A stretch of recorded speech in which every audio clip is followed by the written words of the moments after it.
What inspires me about the Albertan landscape is that there's lots of wild spaces. When I go hiking west of here, you're able to just have that quietness and to really notice things around you. You know, just that crisp light. Often when I'm here in the studio and I'm working away, you know, I'll look at the light come into the studio and it's awe-inspiring. When you look at some of the pieces I have on the shelf, when light comes in there, it'll just sparkle and create these interesting shadows. It's almost like it becomes another part of the piece.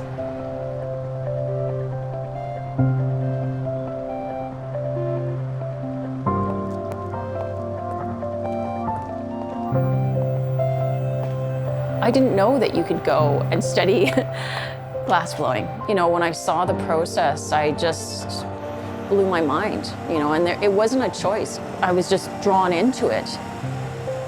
Glass is around us, it's ubiquitous. We see it every day. I mean, it's one of these materials that we take for granted, but molten glass, which is the form that I work with, is amazing. It's so interesting scientifically and artistically. It's like hot honey that goes from a liquid to a solid, and you shape that using, you know, gravity and centrifugal forces and tools. So it's just so unique that way.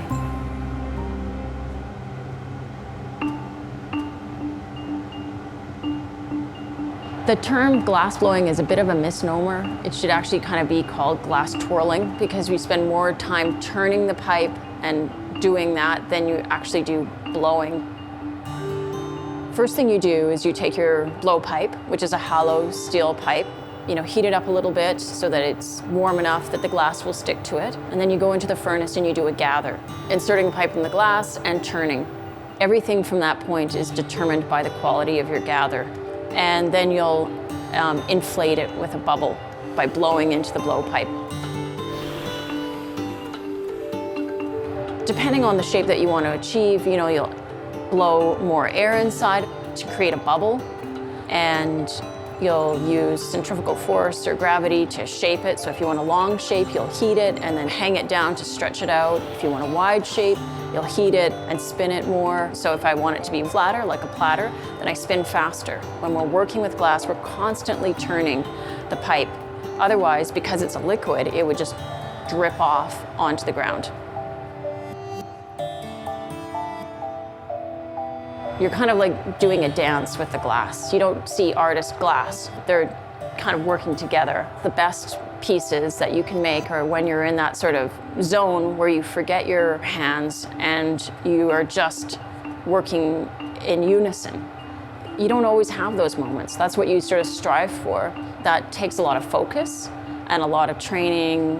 When you get to the point as a craftsperson where you can let that material speak, and when you can kind of be like the conduit for that, you get that from being around it in a really physically direct way.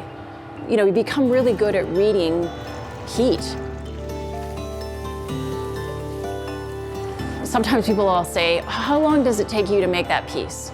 And I'll say, 2 hours and 20 years. The only reason that you got that one piece so particularly beautiful is because of the, 100 times you did that before.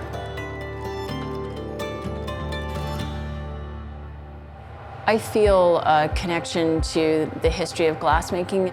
There's a real reason why they put stained glass into medieval cathedrals. When you look at the process of what it took to make glass at that time, here I am in Black Diamond, Alberta, making glassware in a way that, somebody might have made 500 years ago in Venice. When I go to a museum and I see the tools that people were using 500 years ago, and they're the same as the tools that I'm using. And I think that you also feel connected into that community, not just like present day, but also historically.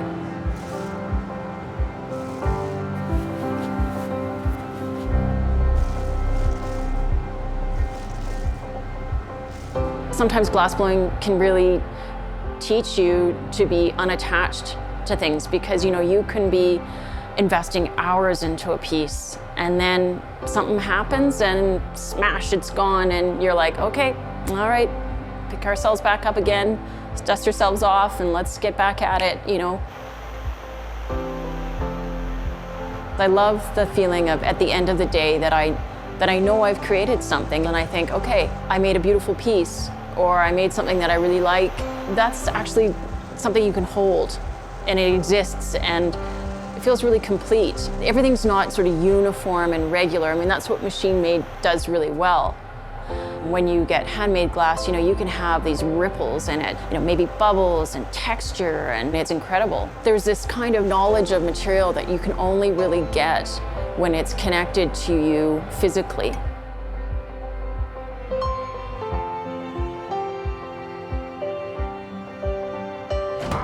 Glass creates a sense of awe and wonder and this sense of the spiritual. It's a real connection to what's bigger than us in nature, but also in the world. It's a really nice thing to be able to give beauty to other people. You know, when I have clients say to me, I come down every day and I see that piece and it just puts a smile on my face and I think, wow, how lucky am I to be able to do that for another person?